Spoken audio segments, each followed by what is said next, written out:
আজকে আমি করে দেখাবো গাঠি বা কচুর মুখী যেটাকে বলে। তো সেটার দুর্দান্ত একটা রেসিপি। তো হাই গাইস, আসসালামু আলাইকুম, welcome back to my channel. কেমন আছো তোমরা সবাই? আশা করছি ভালো আছো। আল্লাহর রহমতে আমি অনেক ভালো আছি। তো গাইস, এই সবজিটি কিন্তু যে যেই নামে ডাকো না কেন, এই সবজিটি খেতে কিন্তু খুবই সুস্বাদু। তো অনেকে বলে গাঠি, আবার অনেকে বলে কচুরমুখী। তো এই রেসিপিটাই আজকে আমি তোমাদের সাথে শেয়ার করব।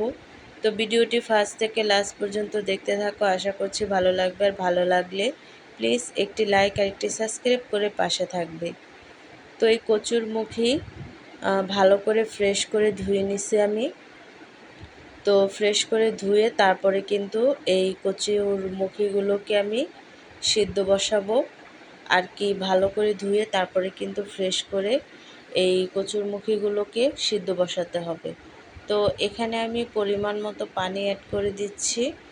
তো এই পানিতেই কিন্তু সম্পূর্ণ কচুগুলো সিদ্ধ হয়ে যাবে। তো দেখো, তো তোমরা চাইলে কিন্তু এই কচুগুলো কমিয়ে বাড়িয়ে নিতে পারো। আর এই রেসিপিটা যেহেতু অনেকটাই টেস্টি, তো একটু বাড়িয়ে নিলেই ভালো হয়। তো দেখো, আমি কিন্তু কচুগুলোকে সিদ্ধ করে নিয়েছি। আর সিদ্ধ করে নেওয়ার পরে কিন্তু এই কচুগুলো যে খোসাটা থাকে সেটাকে ছাড়িয়ে নেব। আর এটা সিদ্ধ করার পরে খুব সহজেই কিন্তু খোসাগুলো ছাড়িয়ে নেওয়া যায়। তো দেখো, তো এভাবে করেই কিন্তু আমি সম্পূর্ণ এই কচুগুলোকে পরিষ্কার করে নেব। তো দেখো, তো আমি কিন্তু এভাবে করে সবগুলো কচুর মুখী খোসা ছাড়িয়ে নিচ্ছি।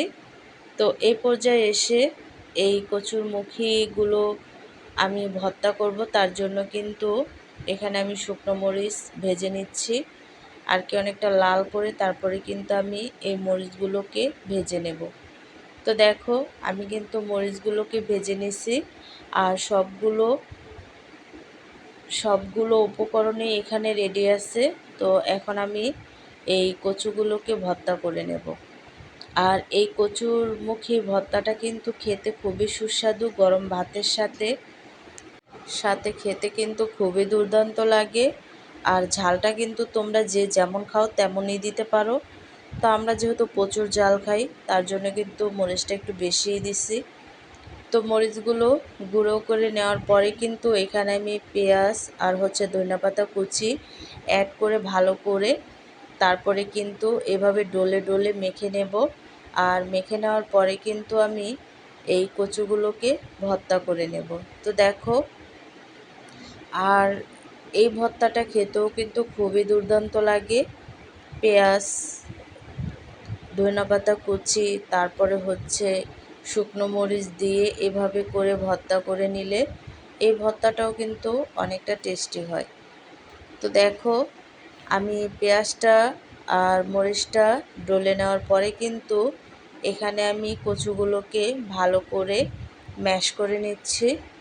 আর একটু একটু আধা ভাঙ্গা করে আমি ম্যাশ করে নেব, অতটা একেবারে মিহি করব না। দেখা গেছে আধা ভাঙ্গা করে নিলে আর ভর্তাটা করে নিলে কিন্তু খেতে খুবই টেস্টি লাগে আর কি। আধা ভাঙ্গা থাকলে অনেকটা ভালো লাগে।